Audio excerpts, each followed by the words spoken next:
Well, doctor, I know myself, along with many others, are very anxious to learn about prolotherapy. So why don't we start by you telling us what prolotherapy is? That's a good question. Prolotherapy, also called regenerative injection therapy, is a way of injecting an irritant solution into a tendon or ligament in order to cause a reparative inflammatory reaction that helps repair the tendon and relieves pain. How long has prolotherapy been used, and how exactly does it work? Prolotherapy was first used by Dr. George S. Hackett, and it was introduced to the AMA in 1955.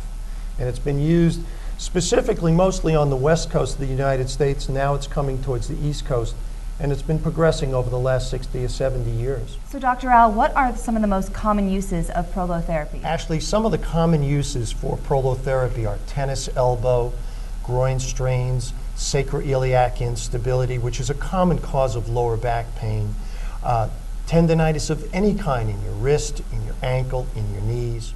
Doctor, I know plantar fasciitis is common among athletes. Is prolotherapy a good option for that? Yes, it's actually excellent. I actually had a professional weightlifter who couldn't do the strongman competitions anymore because he couldn't pull a train or a truck because he had to use his feet.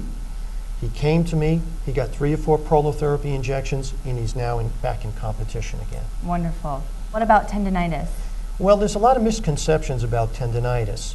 Everyone thinks that tendinitis is an inflammatory process, but in reality, over 90% of the diagnosis of tendinitis is actually a damaged tendon, and there's no inflammatory reaction going on. Matter of fact, what prolotherapy does is try to create an inflammatory reaction to reignite it so that the healing process starts all over again. So when classically we've treated these conditions with cortisone injections, non-steroidal anti-inflammatories and such.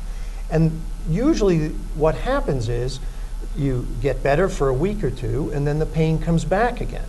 That's because the anti-inflammatories have only masked the injury.